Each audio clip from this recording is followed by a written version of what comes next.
Welcome back to Computer Science 4303. Today, we are going to be talking about Starcraft AI research. So I know this is a little heavy on the Starcraft, but I think it's an interesting enough problem to be worth talking about.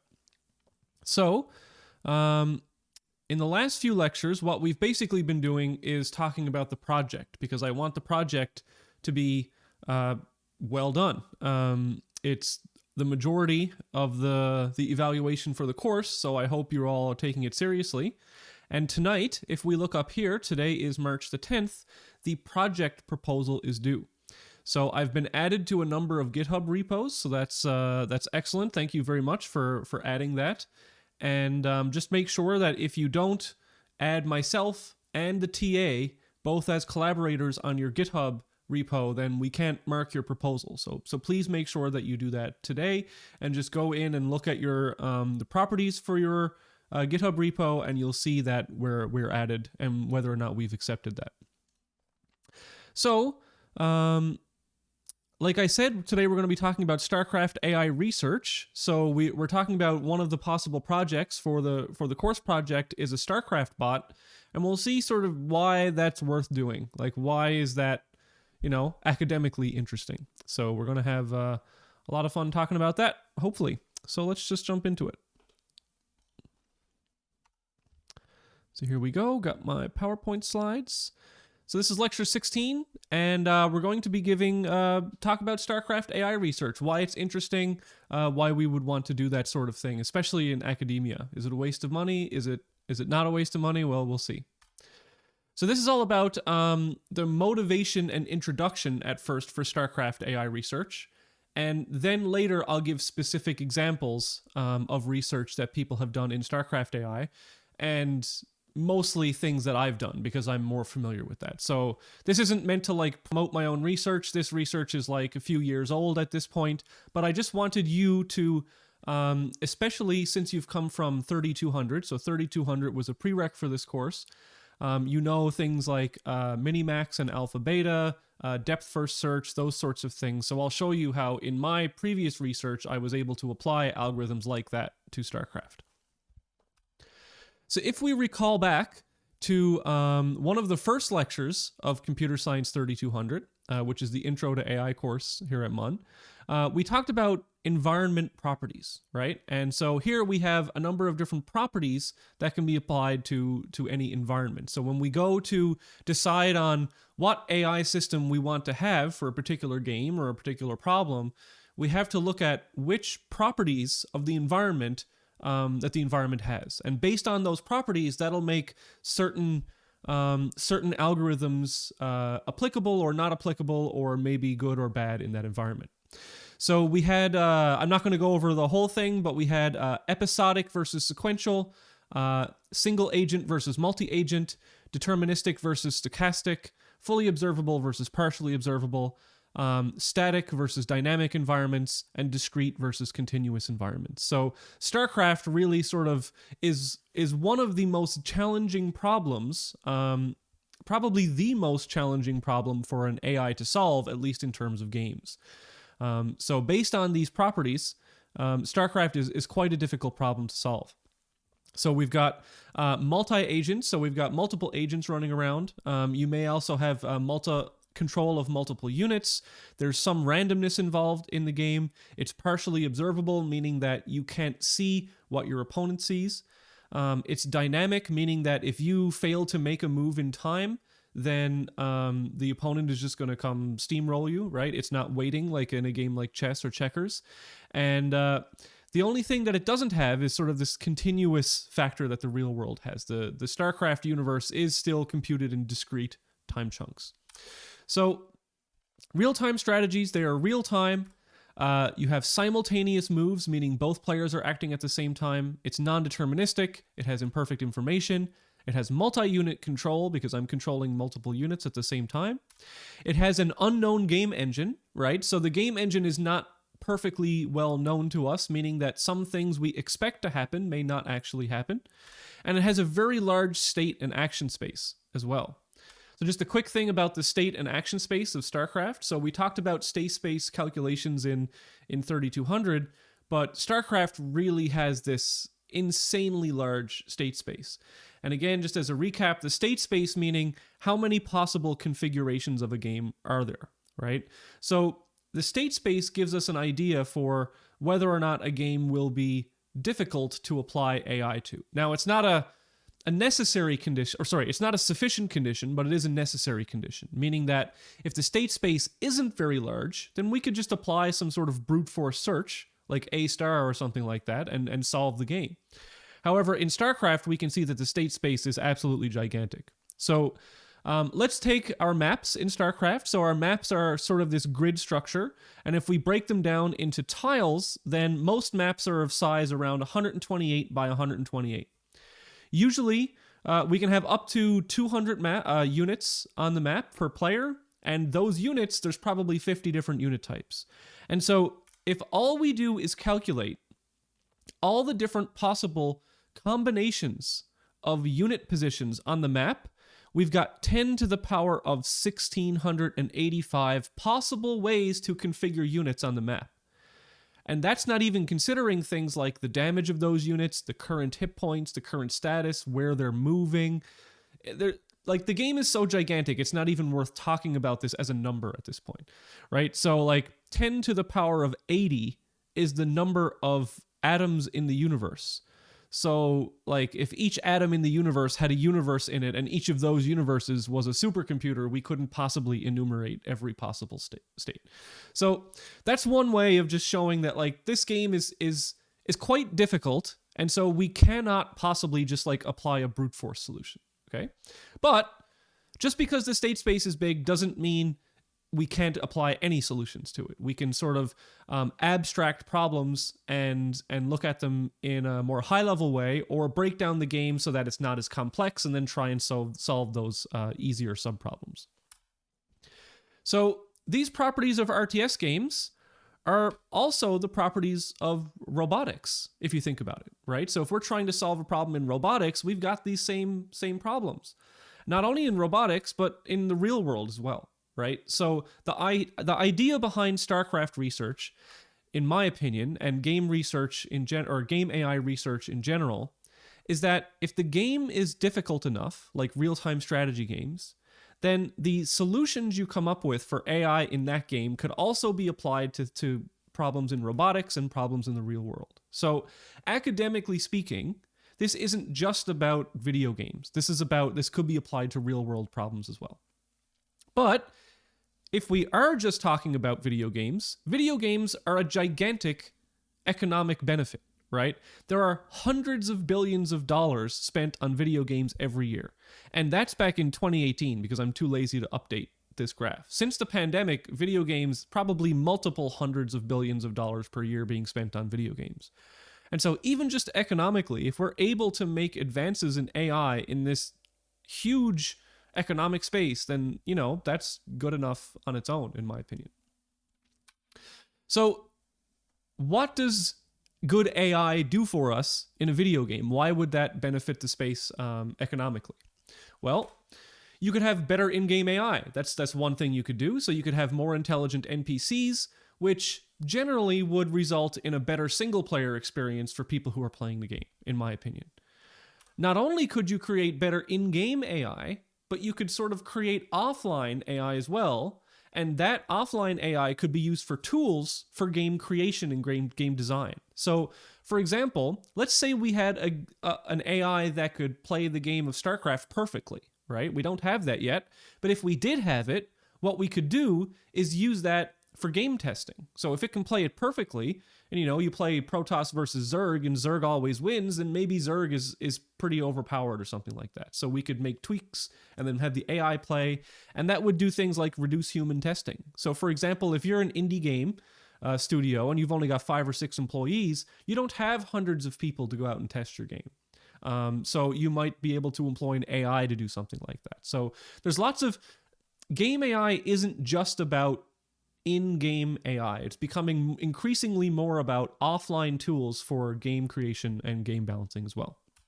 And of course, we would be able to apply that to any game. Also, esports are a thing. I don't need to tell you about that.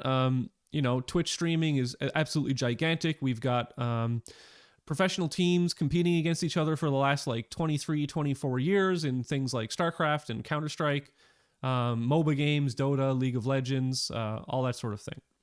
And the cool thing about Starcraft AI research in particular is that we have really, really good human professionals. And those human professionals are able to look at our AI and tell us where we're going wrong and what we're doing well. And so that's a good thing. Not a lot of, my camera keeps going in and out of focus. Not a lot of domains in AI or mathematics have these human professionals that we can actually play against and see how well we're doing. So it's really cool to have these human professional players that we can actually test our AI against and see how good we're doing or how bad we're doing.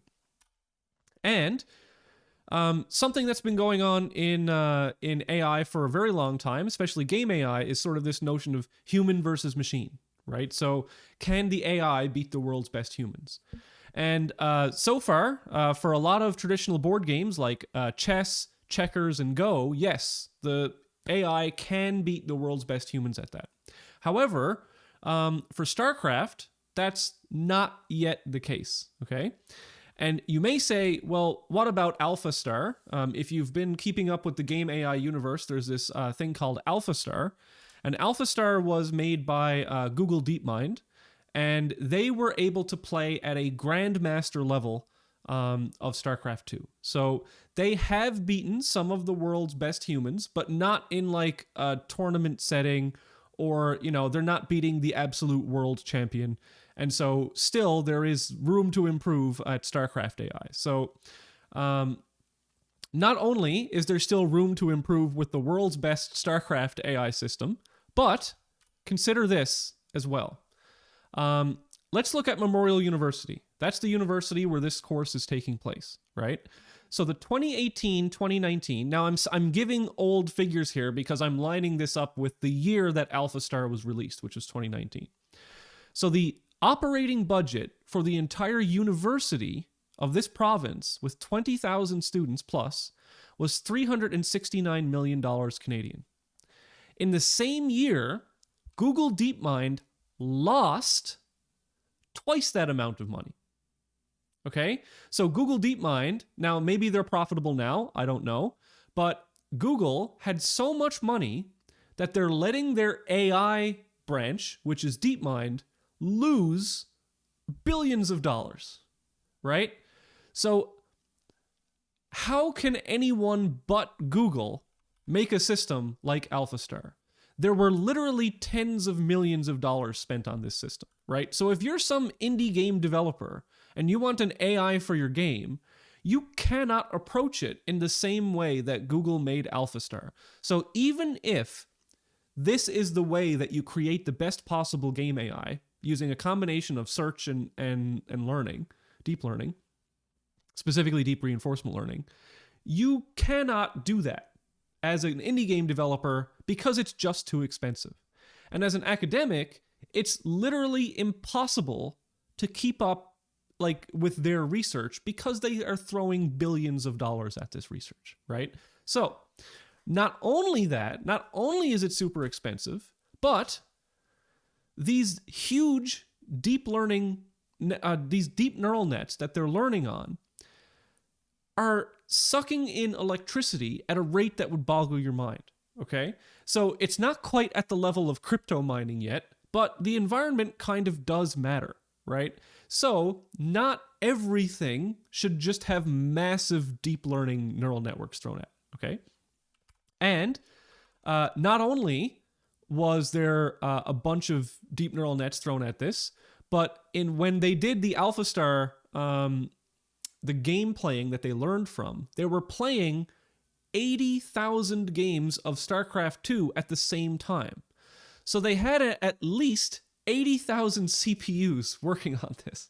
Okay, it was a massive, massive project. So no, AlphaStar is not a solution to all the world's game AI problems. Now, I'm not going to get into the details of AlphaStar because it's a bit outside of the scope of this course, but if you do want to know more about it, there are 2 videos here from DeepMind about AlphaStar. This is like a quick introduction. And here's a live demo where they played against a human player. These are two excellent videos. So the DeepMind videos are obviously going to be biased because they were the people that created this system. But these are from the AI and Games YouTube channel. So Tommy Thompson made an excellent couple of videos on AlphaStar. So how AlphaStar works, and also why AlphaStar is not a solution to every possible game AI problem. Because people love to just say, what about AlphaStar, right? It's all solved. No, it is not solved. Not only is it not solved, but even if it was solved, this would not be a financially viable solution for other games. Okay, so no. Game AI is not a solved problem because of DeepMind. Let's just say that. Okay, so StarCraft is obviously this huge problem. So if you are not AlphaStar, right, if you're not Google, how traditionally have we approached the problem of tackling an AI for StarCraft? Okay, so again, AlphaStar was able to throw these gigantic multi-million-dollar neural nets at the problem and achieve good results. But for us mere mortals, what have we done in the past, 13, 14 years of StarCraft AI research if you don't have millions of dollars to throw at this problem? So here's what we do. We have broken the game down, and by we, I mean sort of StarCraft researchers in general. There are, what was that? Have you seen Arrested Development, where the, what's his name? The psychiatrist. Bluth, I can't remember, but it's like, there are dozens of us, right? Like us, the community of StarCraft researchers, there are dozens of us. So there are still dozens of us working on StarCraft AI research. So we broke down the game of StarCraft and real-time strategy games in general into sort of 3 categories of problems, okay? So there's strategic problems. Those are the sort of high-level abstract problems, and they have a longer time scale. So 3 minutes plus. The tactical level of problems, these are sort of and I tried to give these military style names, right? So strategy is sort of the big picture. Tactical is sort of fighting individual battles. And reactive control, it would be called micro if you play a lot of RTS games, where that's the individual control of individual units. So here's sort of the flow of an RTS game broken down into these individual problems. And then what we're going to try and do as RTS AI researchers, again, if we're not Google, is try and tackle these sort of individually, is that we'll take on this problem or take on this problem and see if we can make some progress. So first of all, in an RTS game, there's some sort of knowledge and learning going on, right? So if you start up a game of StarCraft, you have some amount of knowledge about the game. Maybe you know what units do or how much they cost, or maybe the map, for example, right? And as you play the game more and more and more, you're going to learn more about the game, and that learning goes into your knowledge. So you know more about the game. Maybe you only knew what a Marine was the first time you played. Maybe now you know what a Firebat is or a battlecruiser, for example. So you enter the game with some amount of knowledge. Now, you're playing against an opponent, right? So you've got some amount of opponent modeling happening. And what opponent modeling is sort of your best guess at what the opponent is going to do this game. Because if you knew exactly what they were going to do, you could just implement the strategy that beats that strategy, right? But obviously you don't always know what they're going to do. So you're going to take some initial guess at what they're going to do, and then based on what you think your opponent is going to do, and that may be no knowledge, right? So if you have absolutely no knowledge, then you don't have a model of your opponent, so you just guess something to do. So based on your opponent knowledge, your opponent modeling and your current knowledge, you're going to take some sort of strategic stance. So at the beginning of the game, you're going to say, I'm going to do this strategy. So that might be, I'm going to fast expand, or I'm going to rush, or I'm going to bunker, or something like that, right? So you take a strategic stance. That strategic stance doesn't do any good on its own. You actually have to implement and carry out that strategic stance. So now you're going to have some sort of army composition, right? So if I'm going to go mass hydralisks, then I need to build those hydralisks. If I'm going to go mass carriers, I actually need to build all those carriers. So that's my army composition. So the strategic stance determines the army composition of the units that you want to build. In order to Now, there's two things related to the army composition. First, how am I actually going to build that army, right? So we talked about this a little last time. The army composition is implemented via the build order, right? So how did you plan your build order? How did you know that this was the sequence of actions that you wanted to take? Like, worker, worker, worker, nexus, gateway, zealot, zealot. How did you plan that? You know, whether that's machine learning or search or whatever, you need some sort of way to plan your build order. So these are the strategic problems. These are the highest level abstract problems that don't really get down into the nitty gritty of the implementation yet, but are very important problems nonetheless. So when it comes to army composition, you've also got to think about combat timing and position, right? So if you took a strategic stance of, I want to rush my opponent, when do you attack? Do you attack right away? Do you attack 3 minutes in? Do you attack when you get 6 Zerglings? How do you know that, right?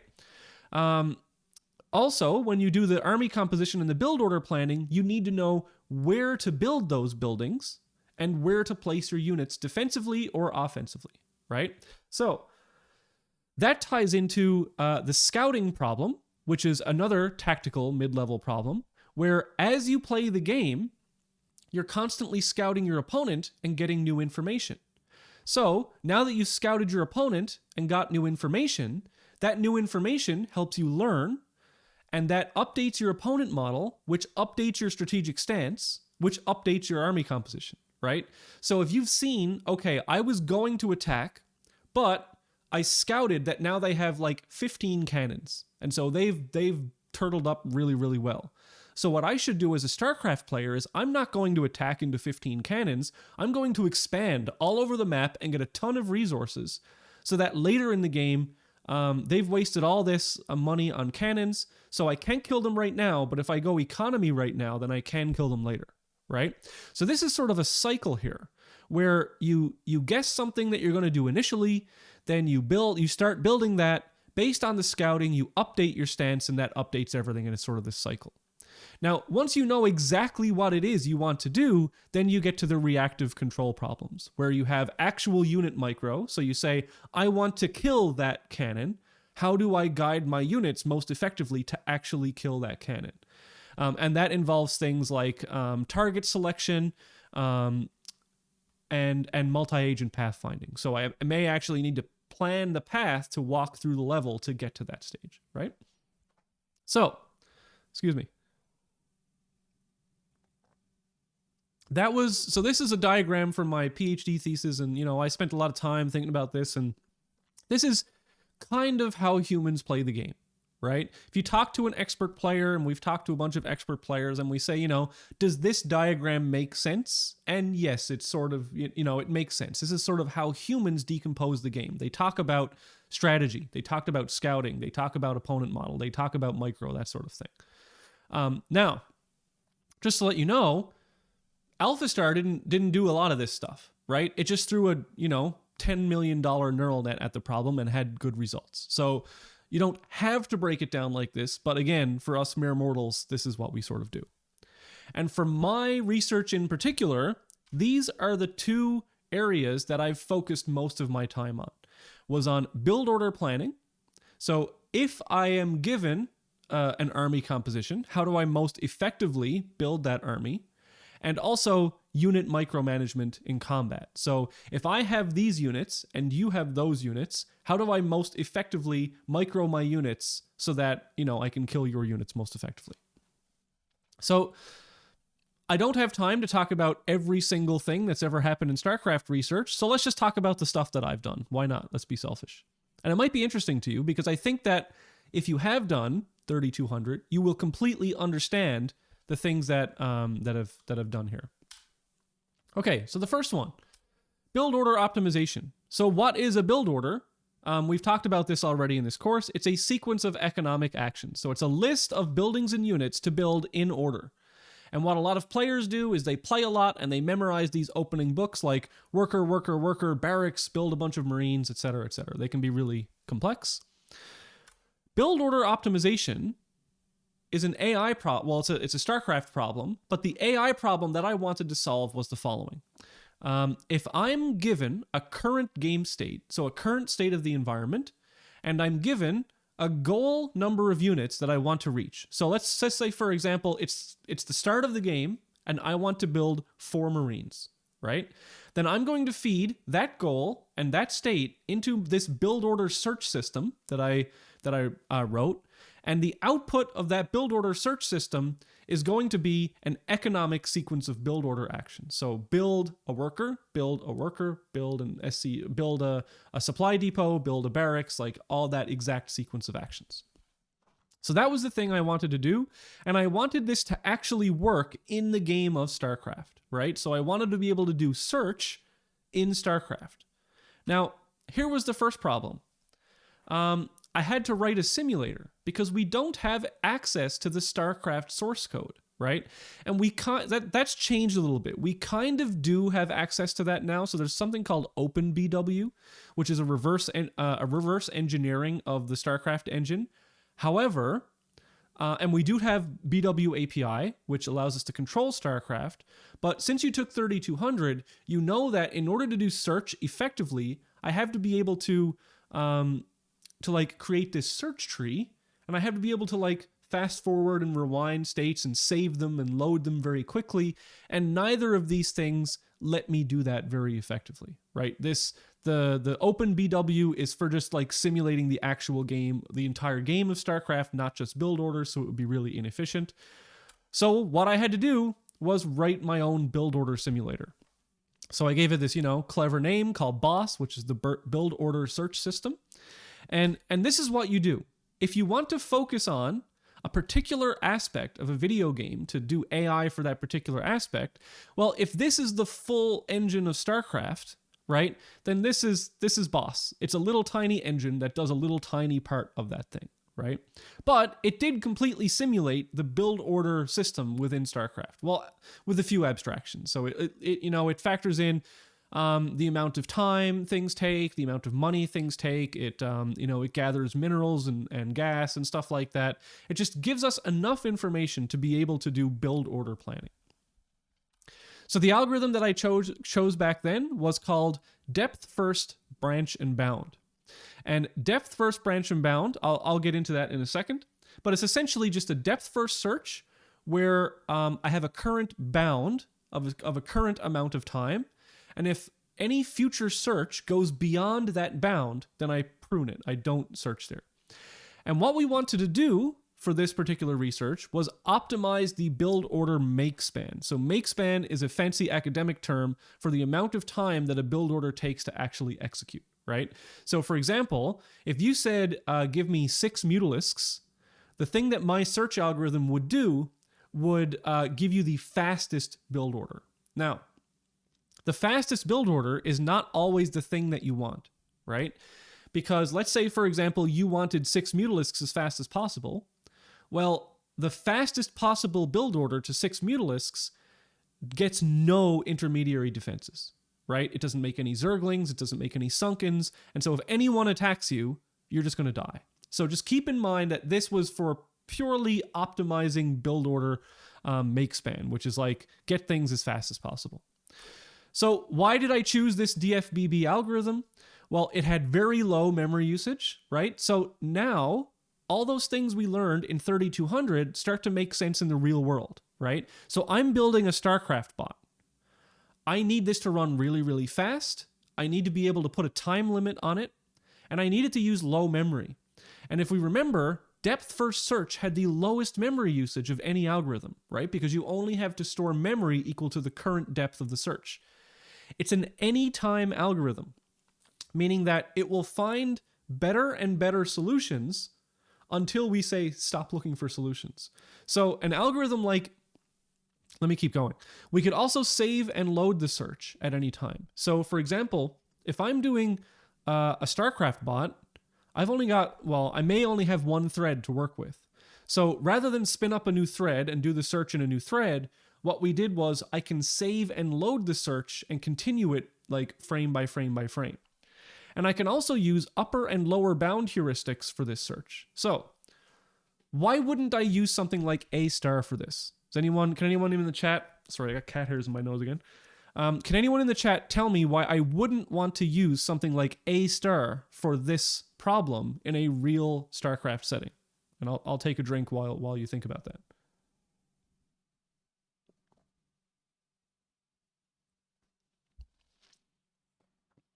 You've all done 3200, right? So you should know sort of the properties of AlphaStar and why AlphaStar, even though it's optimally efficient for given heuristics, why might it not be a good idea for this?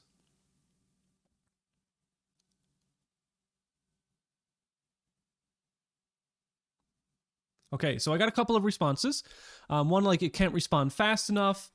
Someone said it's complete. Well, that's not a bad thing. Takes too long. Yeah. So AlphaStar, for example, what AlphaStar does is that the first solution it finds is the optimal one, right? So what AlphaStar does is it uses a ton of memory as well. It has this priority queue where it has to store the entire open list rather than just the depth first.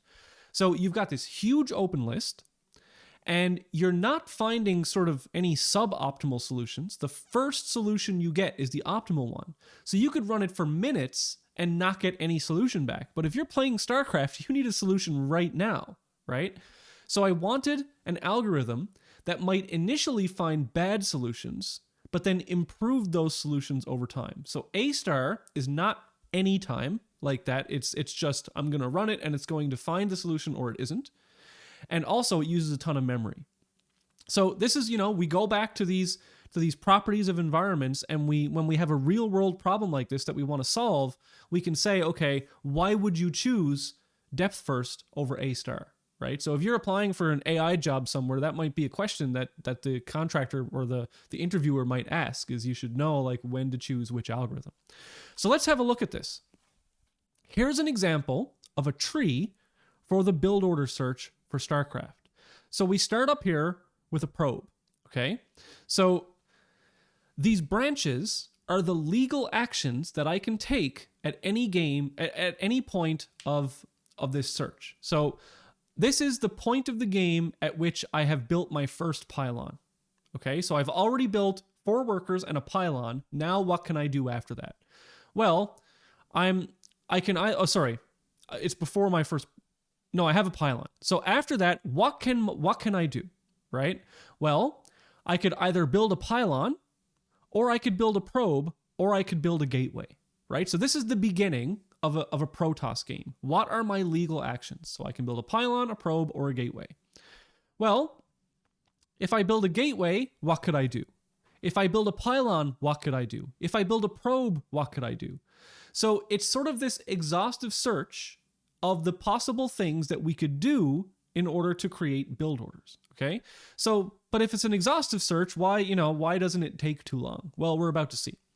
So here, from left to right, we see the solutions in increasing amount of quality, meaning less and less time spent on each build order. So the very first build order that it found, and this was an example search to get 2 Dragoons, okay? So I said, hey, build order search, get me to 2 Dragoons as fast as possible. So the very first build order that it found was to build a probe, pylon, gateway, cybernetics core, assimilator, Dragoon, probe, pylon, Dragoon. Okay? That took 5,397 frames. I don't know how long that is, maybe like 6 or 7 minutes or something like that. So that was the very first solution that it found. And it found that very quickly in the search within like a few milliseconds. Okay? But as we let the search go faster, go longer and longer, we get increasingly better solutions. Okay? So for example, after it found that first one, it found this next one, which cut 300 frames off of the search time. And then it keeps getting better and better and better as I let it run faster and faster and faster. And eventually, if I give this maybe, several seconds to run to completion, it will find the best possible solution. Okay? So, what happens is, this process, the reason the solutions don't get any worse is because of this branch and bound algorithm. So what it does is it says, well, okay, once I've found my first solution, I know that, either A, this is the optimal solution, or any solution that is optimal will be less than this, right? It will be faster than this. So if I ever reach the point in my search where I'm past 5,397 frames, I'll just stop the search algorithm. And that's what the branch and bound is. It bounds the search at that time limit. But what happens if we don't have enough time? Let's say if that takes 1 minute to do the entire search to the best possible solution. Well, the good thing about this algorithm, this is where the anytime nature of the algorithm comes in, is that if I have to stop at any given time, if I have some timeout, like I've given my search like 5 seconds, right? Then I can just stop and take the best build order that I've found so far. And that's really powerful, especially in like a real-time video game setting. So that's where A-star would fail here, is that A-star would have to run completely all the way until it got to the optimal solution, which is the only solution that it finds, before, and I can't time out before that because it wouldn't give me anything. So some of the results that we got from this research were pretty cool. So the way I tested this system is I got a bunch of human professional replays, and I extracted the build orders from those human professional replays. And then what I did was, at certain times throughout the game, I just calculated what the player had. So they have like, 2 Nexus, a bunch of cannons, and a carrier or 2. And then what I did was I replanned the build order with the build order search system, and then compared the build order plan to what the professional did. So what that did was, it was a test to see, well, if these are the world's best players and these are the build orders that they implemented, can our search system implement the build orders faster than the professional players?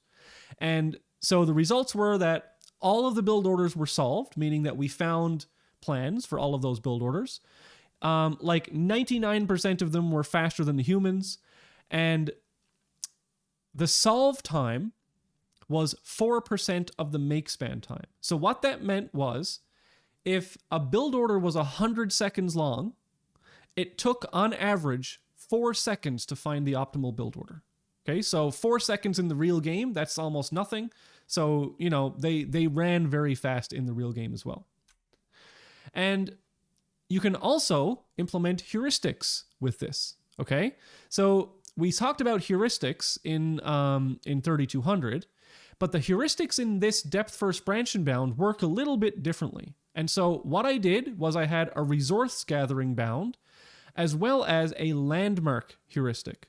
So what I did was, what do these heuristics mean? Well, let's say, for example, I know that there is a solution. So I've found a solution with time 5,040, right? So let's say I'm currently at like another point in the search. Let's say I'm at time 4,000 in the search. So I know that I have to complete this build order in under 1,000 frames for it to be a new best solution. But what if, for example, when I'm at that 4,000 frame mark, I don't have a gateway yet, right? So if a gateway takes 1,200 frames to build, and I'm at frame 4,000, then there's no way that I could possibly get Dragoons out without a gateway, right? And so I know that my build is going to take at least 1,200 more frames. So if my current frame, 4,000, plus the frame to build a Dragoon, 1,200, is greater than the current best solution, 5,000, then I no longer search down this path, because I know I'm guaranteed I cannot possibly get that get a build order that's better than the current one, right?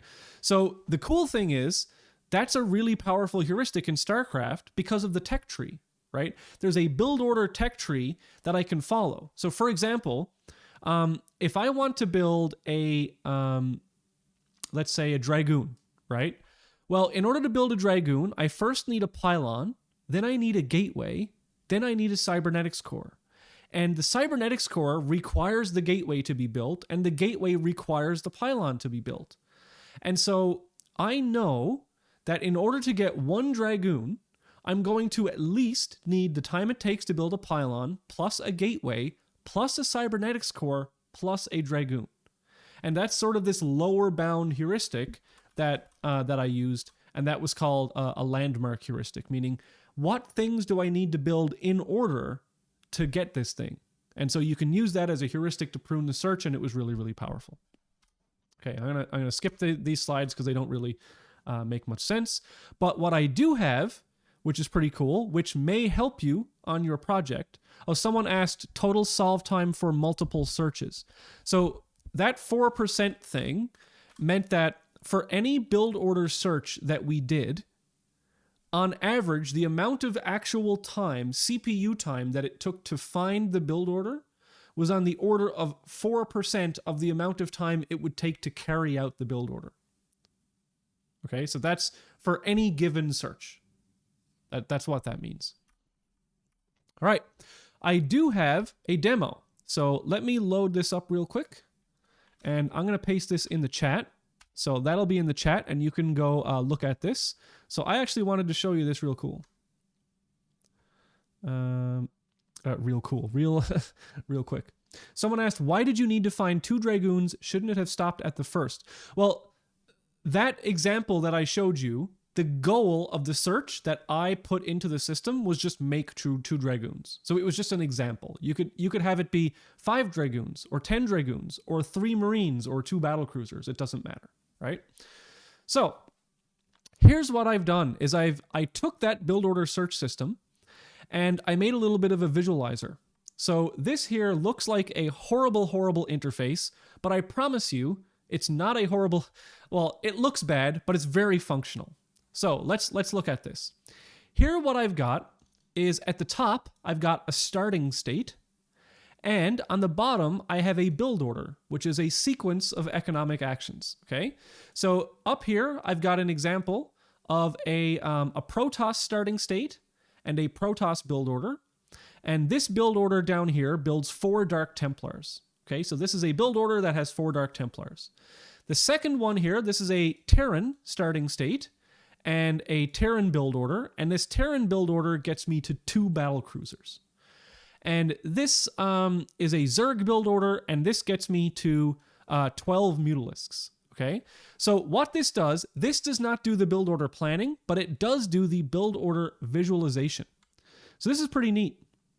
So what it does is it shows you, if you input a build order into this website, it will show you exactly how long it takes that build order to finish. And it'll show you, and it can compare that build order to other build orders. Okay? So for example, you can see that if you want to get 2 battlecruisers out, it takes approximately the same amount of time to get 12 Mutalisks. Or if you're trying to get battlecruisers out as fast as possible, you know it's not possible to get battlecruisers out before a Protoss could get Dark Templars out, right? So this could be used strategically. But what you could use this for in your project is the following. So the user interface for this is a little bit cryptic at first, but these controls, what the X does is deletes something. The X star will delete everything. Okay, so let's delete everything from these. Now, the plus will move it up in the build order, and the minus will move it back in the build order. And if you want to add something, then you can copy it into a build order, right? So if you want to add a unit to a starting state, so for example, if I want more probes or like a pylon in my starting state, then I can copy it into starting state 1 or starting state 2 or starting state 3. Or I could copy it into all the starting states, right? So let me just delete those. I'll delete all this. Or if I wanted to add something, like if I want to add an assimilator to the end of build order 1, that's what I've done here, right? I've taken the assimilator, copy it to the end of build order 1. So it's a little bit cryptic at first, but it's very functional once you get used to it. So here's what you can do. Let's take this starting state and we'll copy it into starting state 2 and 3. And we'll take this whole build order, so I can select all, copy it into build order 2 and build order 3. So if I go down here and draw the build orders, then what that does is essentially I've copied the same starting state. This is the starting state of a game of StarCraft. And I've copied the same build order. So this is literally just 3 of the same build order, right? That's pretty obvious. But if you want to fine tune your build orders for your bot, for the project, you can come in here and you can say, well, what would happen if I actually deleted the first 3 probes? So instead of making probe, probe, probe, probe, pylon, I just went probe, pylon. So what would happen? Well, you might say, well, okay, my initial pylon will be built faster because I don't have to build those probes, but I won't actually have as much money. So maybe I'll be resource bound in my build order.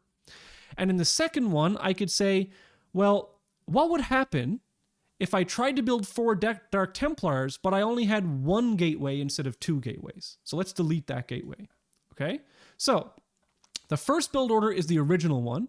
The second one is where I only have 1 gateway. And the third build order is where I only built 1 probe before my initial pylon. So let's draw those build orders. Okay. And we can see here that there's a dramatic difference in the time it took to make these things. So let's just look at this. The first build order has 2 gateways, right? It has a gateway here and a gateway here. And what that means is that I can build 2 Dark Templars from those gateways simultaneously. So I can build my first 2 Dark Templars and then my second 2 Dark Templars. But if I don't build that second gateway, I have to build all of my Dark Templars one at a time, right? So Dark Templar, Dark Templar, Dark Templar, Dark Templar. Well, what if up here, so let's delete all of this, and then I'll delete all of that, then I'll select all of this and copy it over. What if I had made another gateway? So let's show how I could do that. Well, let's take a gateway here. I'll copy that into build order 2, and then I will move that gateway up right after this gateway. So what if I had 3 gateways instead of 2 gateways? Would that make any difference? Well, let's draw that. Well, if I make a third gateway, then no, it won't make any difference in the amount of time it takes to get 4 Dark Templars, because one of those Dark Templars will still be like, I still need to build 2 of them out of 1. So you can say, okay, I won't build a third gateway because it doesn't get me anything in this build order, right? So you can see how this tool could be used for that. And you can also see down here, if I had only built 1 probe at the start of the game, well, I can actually hover over these things to see how many minerals I had when I started to build things. So down here, if I build only 1 probe instead of 4 probes, my initial pylon gets built sooner, right? And my initial gateway gets built sooner, but you can see these gaps in the build order. And the gaps in the build order are where I'm just waiting for resources. So for example, the cybernetics core was delayed because I didn't have enough resources to build it at that time. So if I don't build enough workers, then I'm going to be really starved for resources. And you can see that the build order takes almost a minute longer if I don't build those initial probes. So this tool is just, it's a visualization tool that you can use to make little tweaks to build orders and see how that comes out in the actual game. And it's pretty accurate. And now obviously this doesn't take into account things like your opponent attacking you, right? This is it doesn't factor in any combat or anything like that. It's just for timing build orders. And if you want to, you can like copy this build order URL.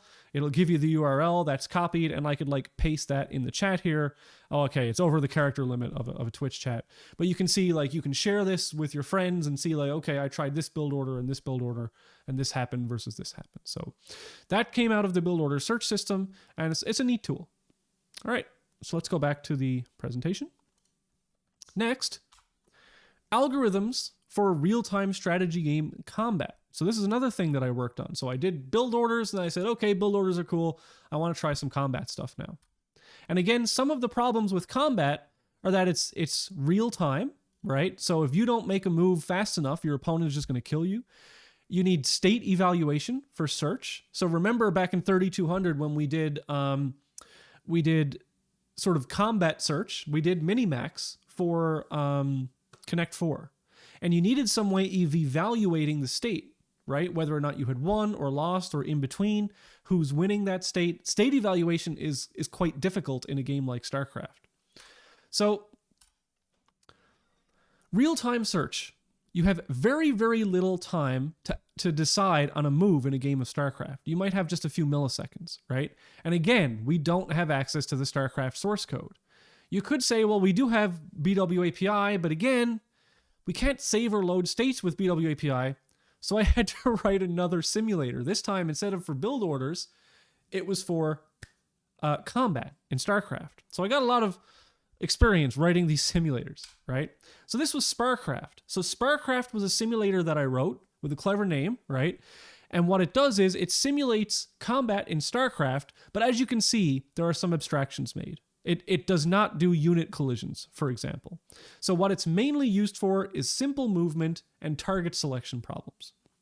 So we have a simulator that runs really, really fast that I can use for StarCraft combat.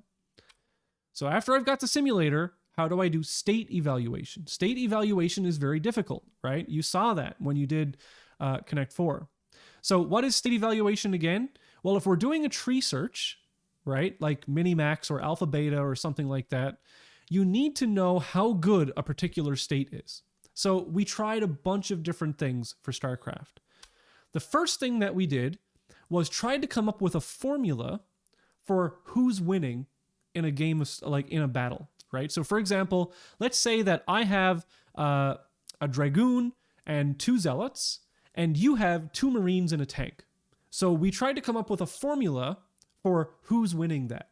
So we did things like who has the most hit points remaining, who has the most damage, who has the, so for example, someone just said pieces in chess have value for, you know, when people play chess, like a rook is worth 5, a queen is worth 9, a pawn is worth 1. We tried something like that for StarCraft. We didn't give individual pieces value, but what we did was we had this one formula called lifetime damage, called LTD. So lifetime damage was something like if you take all the DPS of your units and the hit points that they have remaining, and you divide that, it's sort of a measure of how much damage can I do for the duration of my hit points, right?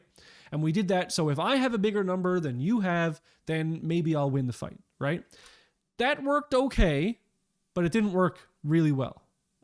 So another thing that happens in some games, like for example, if you're into Go research at all, or you're into Monte Carlo tree search, then what Monte Carlo tree search does for its evaluations is called a random playout.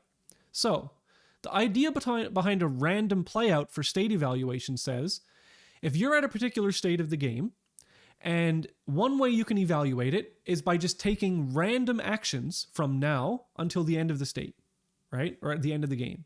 So if you take a game like Go, if you want to know who's in the lead in a game of Go, well, play 10,000 random games, meaning I literally place stones in random places.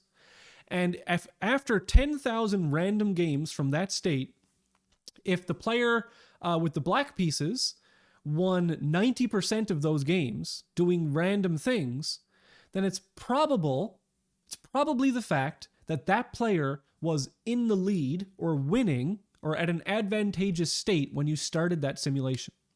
And that works really well for Go, okay? However, it works really bad for StarCraft. Why? Well, it's because if you do random actions in StarCraft, all of your units just run around all over the place. So it's actually really terrible. In Go, it works well because there's a board that you're filling up, so the game eventually ends. But with random playouts, it's actually hilarious. Like, units just run all over the place. They might randomly attack the opponent. They might randomly attack themselves. It's just really, really bad. So random playouts in RTS games are horrendous. Horrendous. Don't use them. So what we settled on was what I called a symmetric behavior playout. So what I did was I wrote some scripts, okay? So for example, attack closest unit. That's a decent script. That's what most players do when they do target selection. So the idea here was that if I take a behavior like attack closest unit and I apply it to all the units of all players and I play that out, the result of that simulation is pretty decent, right? If I have like 1,000 Zerglings and you have 2 Marines, well, the result of that simulation is that the Zerglings win. Now, it gets a little tangly with like, spellcasters and stuff like that, or kiting units, etc. But for the most part, it did a lot better than random playouts or the formula-based evaluation. So we went for scripted symmetric behavior playouts. So what are scripted behaviors? Well, scripted behaviors in the context of this research is a simple strategy or policy with a low computation cost. So for example, attack the closest thing. You could have attack the lowest hit point thing, right? Maybe you want that. Maybe you want attack the highest damage thing. Or maybe you want run away, right? So what we did was we took these scripts, mostly attack closest. I think we did attack weakest. So if it was attack closest, but if there was something else in your attack range with less hit points, it would attack that thing. It's just a little bit more intelligent. So symmetric behavior playouts are more accurate than the other things, and they're also deterministic, meaning that we only need to run them once. We don't need to run 10,000 of these things.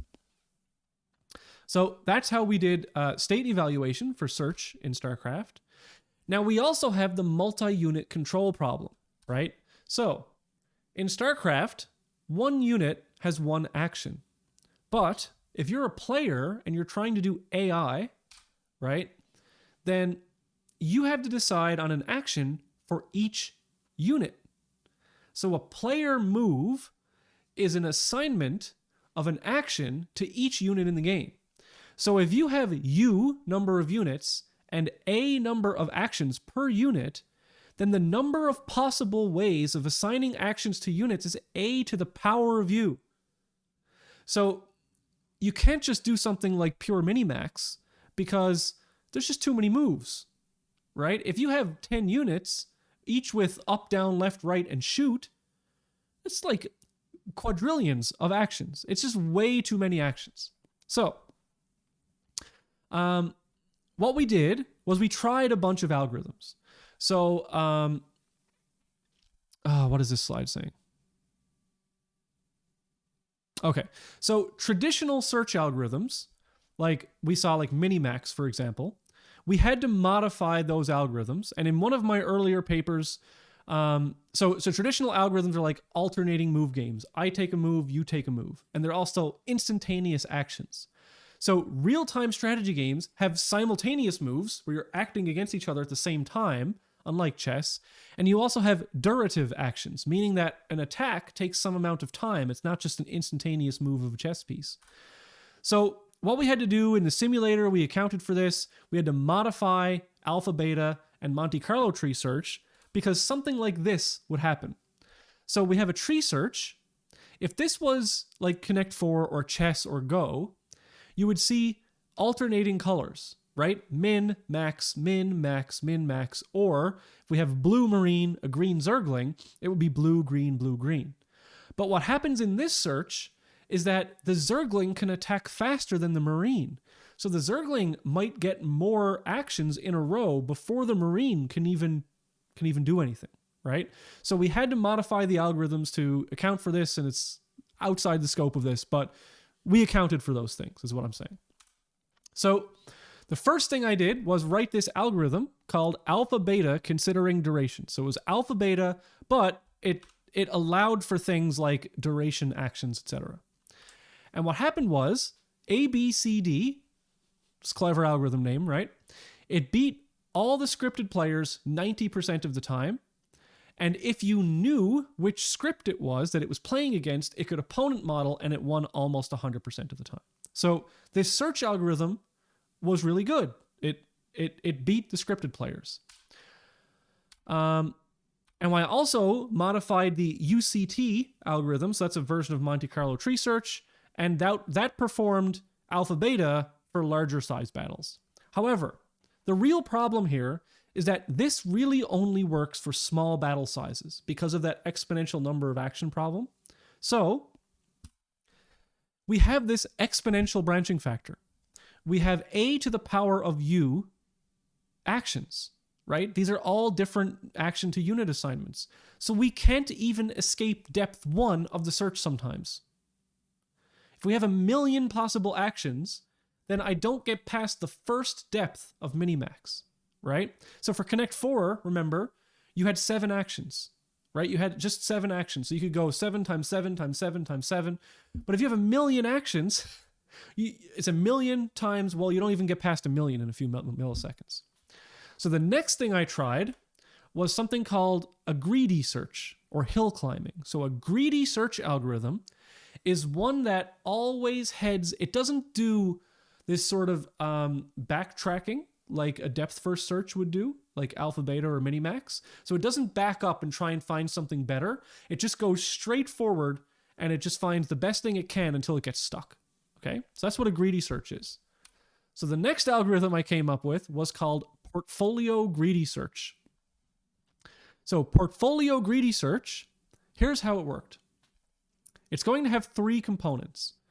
It's going to take in a script portfolio. So a portfolio here just means a collection of things. And a script portfolio means that I'm going to have the ability to implement a number of scripts. So script A might be attack closest. Script B might be attack the thing with the lowest hit points. Script C might be run away for a few seconds. Script D might be kite the unit for a few seconds, right? So I have this a number of different scripted behaviors. So I have this as an input. I have a game state as an input. So here's the current state of the battle. Here are my script portfolios. And what I want to happen is I want you to output me what I should do, right? What's the move that I should do? What's the assignment of actions to units? So how does this algorithm work? Well, it's actually quite intuitive and quite simple. So it worked really, really well. So what PGS will do is it will take the script portfolio and using a greedy search algorithm, which I'm going to explain in the next slide, it's going to assign a script to each of the individual units. So for example, here, it will say this Dragoon should follow scripted action B. This Zealot should follow scripted action C. This one should follow A. This one should follow B. So for example, what that might mean is the 2 Dragoons should be kiting. This Zealot might be low hit points, so it should run away. This Zealot might be full hit points, so it should attack the closest thing. Right? So rather than considering every possible action that a unit could do, just consider a bunch of these scripted actions. And so we've cut down on the search space dramatically. So down here, we just see that this means like these units follow this behavior. All right, so how does this algorithm work? Well, it's a greedy algorithm, so it's not going to consider every possible permutation of all of these. Here's how it works. So the first line of portfolio greedy search is that I'm going to decide on a move for my own units. Okay? So what this does is it's get initial script. So there's this function called get initial script, and it takes in that portfolio. So for my own units, how am I going to get this initial assignment of scripts? Okay, here's how it works. For each of the scripted behaviors, I'm going to try setting that scripted behavior to each of my units. So for example, hey everyone, try attacking the closest thing. Hey everyone, try running away, etc. So on the first iteration, all of my units are going to be given the behavior of script A. Then I'm going to do a playout of script A, and I'm going to record if that did better than the previous best, record the current best script. Okay? Then I assign all of the script B. I do the playout. So now it's doing the playout with script B. Oh, look, I've got a new best script. Now I try script C. I do the playout. Oh, it's not a new best. Okay? So the current best script was script B. So what I do is I return that current best script. All right? So what I say is that initially, what I've chosen to do is all of my units should do behavior B. Now, in order to fairly do a search, like remember for minimax, the minimax algorithm was also doing things for the opponent. So I've got to do the same thing for the opponent. So what I do is using my units as script B, I do the same thing that I just did right here, except I do it for the opponent's units and I get their initial script. Then I have a function called improve. So improve is the greedy search part of this algorithm. And here's what I do. In the improve function, I'm going to, from left to right, I'm going to assign individual scripts to individual units. So instead of assigning it to all my units, here's the point where I start saying things like, okay, now, first unit, try script A. So now it's doing A and the rest are doing B. I do a playout. So this is the current best script for this unit, right? Then I try script B. I do a playout. It's not better. I try script B. I do a playout. It's not better. So the best script for this unit was A within the context of all of these other units doing script B. And then I do the same thing for all the other units as well. And then I return this assignment of scripted behaviors to each of my units. And that's the greedy search. So I don't do any backup, I don't do any backtracking or recursion. I just do this greedy hill climbing sort of search. And then what I do, if I have any amount of time remaining, then I do this behavior again and again and again and again for both myself and my enemy. Someone asked, was the evaluation based on a per unit basis or the group? So that's a good question. The evaluation is done with all of these units following their assigned behaviors. So it's all of my units versus all of the enemy units with these assigned behaviors, okay? So as you improve your own behavior, then you improve your enemy's behavior as well. So you get smarter, the enemy gets smarter, you get smarter, the enemy gets smarter, and you do this for however many times that you want. And then when you're done, you just return the move that your units should do. Okay. And the cool thing about this is that it's an anytime algorithm. If at any point you run out of time, you can just return the best thing that you've figured out so far. Okay. And it's also guaranteed to be better than the best single script because by definition, it's using scripted behaviors, right? So this algorithm beat scripted stuff 100% of the time, all of the time. So sort of the... Oh, and I don't know if I have... Okay, yeah, okay. So here's sort of the progression of RTS combat AI research that I did throughout these few years. So at first, we just had scripted behaviors. They were really fast, but they were static and predictable. Alpha Beta beat the scripted solutions 98% of the time. UCT beat Alpha Beta 60% of the time. But this portfolio greedy search beat UCT and Alpha Beta 80 to 95% of the time. And even though it was a hill climbing algorithm that wasn't doing exhaustive search, because it was using these scripted behaviors, and because the greedy search was in a more abstracted space, then it was able to actually do better. So here are the results, and I just want to show you these results because it's quite interesting. So these are the results of portfolio greedy search versus Alpha Beta. And here, there's a red line at the 50-50 mark.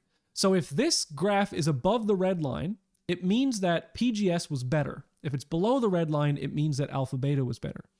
So we can see here that for very small battle sizes, like 8 versus 8 and below battle sizes, Alpha Beta actually did really, really well. And the reason it did well is because there are so few units that you actually can look at all those combinations, right? So Alpha Beta for small battle sizes does really, really well. But as soon as you get into medium and large sizes, PGS just wipes the floor with it. And because the exponential branching factor of the Alpha Beta search, along with the exponential number of actions, it's just really, Alpha Beta sucks at larger battle sizes. UCT did a little bit better for larger battle sizes, but this portfolio greedy search really just did away with it. Now, since then, this is search, and I'm biased because I really love search. I try and avoid deep learning as much as I can. People have done deep learning with this, And sort of the same trend has followed where like deep learning is better at bigger battle sizes, but alpha beta is better at smaller battle sizes. So you can apply deep reinforcement learning to this, and many people have succeeded, but I don't want to go into someone else's research. Okay. So towards the end here, all of this comes down to like, why do we use Starcraft, right? Well, Starcraft is just an excellent AI environment, in my opinion. It has a huge action and state space. It has real-time decision-making. The properties of Starcraft are similar to the properties of real life. We need new solutions. The problems are big enough that you can't just throw Moore's law at this thing. Like, they're exponentially getting bigger and bigger, these problems. So you can't just have more CPU. We have human experts that can evaluate interest. There's public interest and excitement about it. It's a good educational tool. So, like, I think Starcraft AI is pretty cool. So that's why I still do it. And so what we did back in 2010 was we actually created Starcraft AI competitions. And here, this is actually a photo that I took at the University of Alberta, where the competition now is run on virtual machines. Like, it's much more streamlined. But back then, before virtual machines were like, in the cloud was a big thing, I ran this in the undergrad computer lab in the bottom of the Athabasca Hall at U of A. And this is a photo from that. All the computers in the lab playing StarCraft against each other. So we have StarCraft competitions. They're held every October in conjunction with the AI IDE competition. We play like tens of thousands of games every competition. It's really fun. I'm not going to get into all that stuff there. I have if you go to my website and you look at, you can find the link to the StarCraft AI competition website, and I have like an hour and a half long presentation about all the StarCraft AI competition stuff. So you can go look at that if you're more interested. But we do write StarCraft AI agents. So, for example, one of the things that I did was I took these things that I had done, like the StarCraft, like the build order search and the combat stuff simulator, and I put them into a bot, right? So this UAlberta bot, I haven't updated this bot since 2015, so it's been a long time, but there is still a very healthy competition scene. It's available as a GitHub project. It won the competition one year. And so, we as AI researchers are interested in putting more AI into these bots. So the history of my bot looked something like this. It has this huge architecture where like it's all modularized. So we have things like this section handles the combat, this section handles the worker, this section handles the combat or the production, etc. So the first version of this bot was literally just all if statements, right? Just hand-coded rules for everything. But then what I did was, after I made the build order search, I replaced all that hand-coded build order stuff with the build order search system. And after I made the Starcraft, I replaced all of the combat hard-coded rules with the Starcraft simulator. I replaced the strategy manager hard-coded rules with a UCB1 strategy selection thing. And so over time, these bots do get more and more intelligent, right? And now this is not the only architecture. People have done way better stuff than me since then. I just wanted to show you that, if you build your AI agents in a modular way, then people can come along and they can replace bad systems with good systems. And that's actually what people have done. So this complete scuffed diagram shows like it's kind of cool, actually. This might be the thing that I'm most proud of in my research career, is that UAlberta bot has like spawned a bunch of other really great AI systems. So the way I built UAlberta bot was I wanted to have it be super modular like this. So it's super modular. It doesn't do anything too strategically intense. It has all these systems for like, generally controlling melee units, generally controlling ranged units. So for a long time, if you wanted to come in and you wanted to create a bot, it was tens of thousands of lines of work. So a lot of my initial work went into creating this, documenting it well enough so that other people could use it, and other people did use it. So for example, UAlberta bot was first made in 2010, and then I really spent a lot of time in 2012. My God, it's 10 years ago. It's crazy. Writing documentation, putting it on GitHub, making it as generic as possible.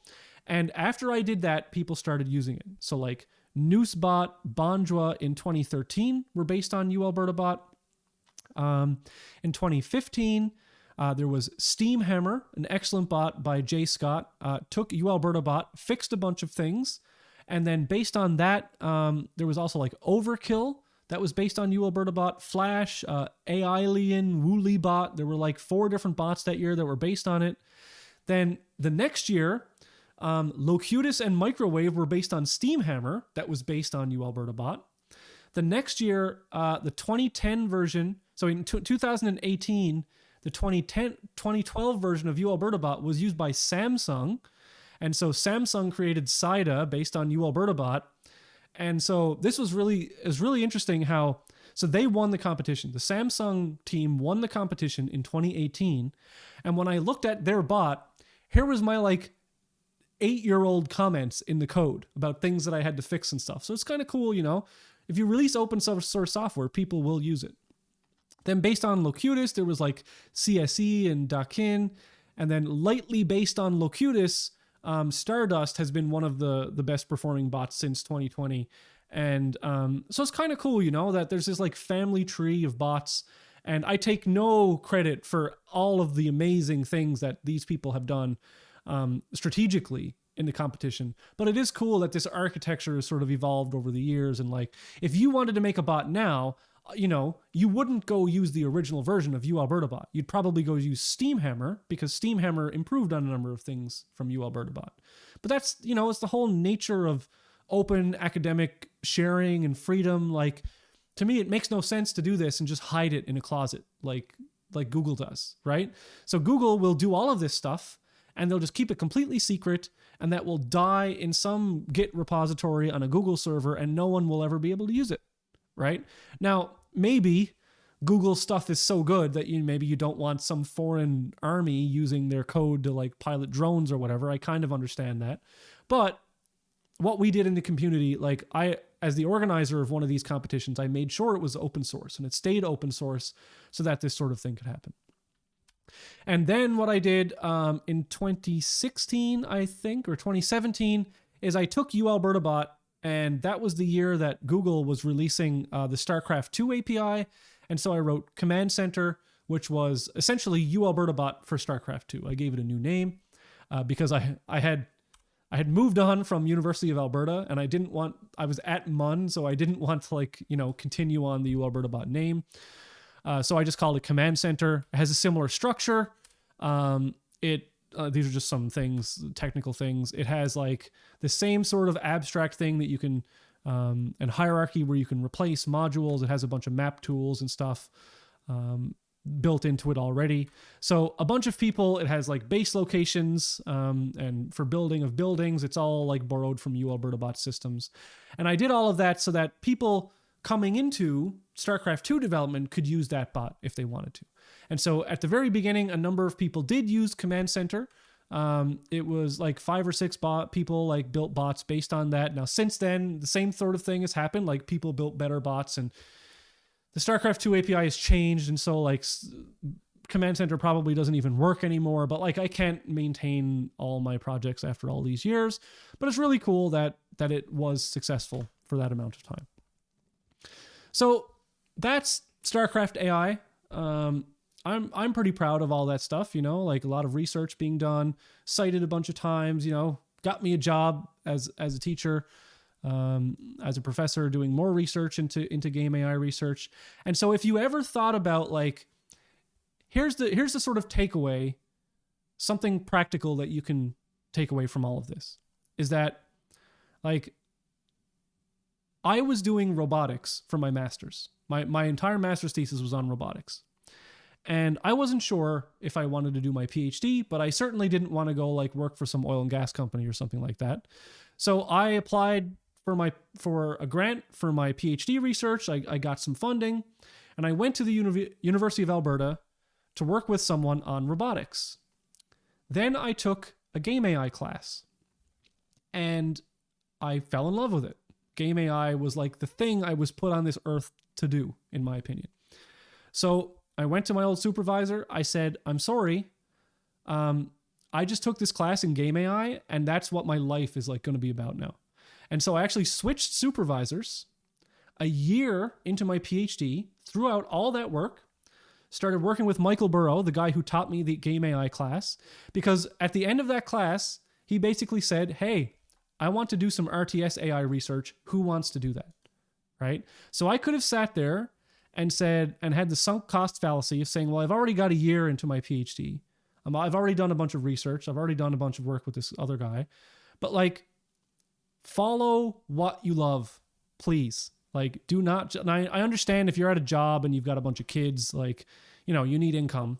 But if you think, hey, grad school, you know, that's just for Einsteins. Trust me, it's not for Einsteins. I went to MUN for my undergrad.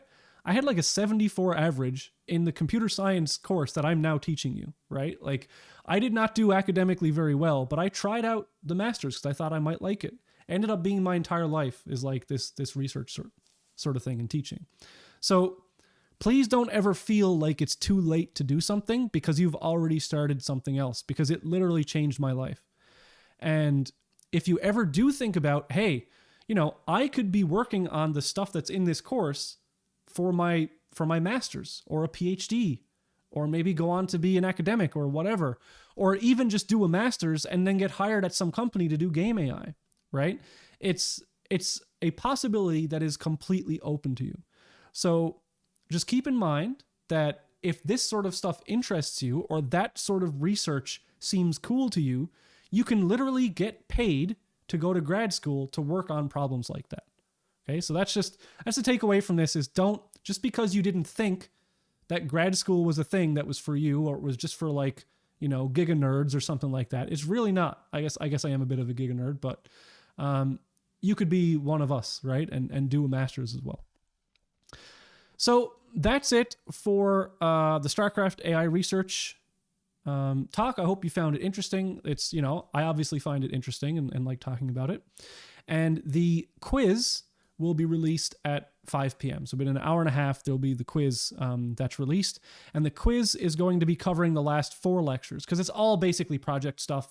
It's all StarCraft and Minecraft stuff. So I wanted to make sure that I was finished with all of that before I did that. Now, the next lecture, I'm going to talk about the Prismata AI. So that was the stuff that I did with StarCraft. There's another strategy game, an actual retail strategy game that I did the AI system for called Prismata. And so I'm going to go into that in the next lecture. Cool. So that's it for this one. Hope you enjoyed it, and I will see you in the next one.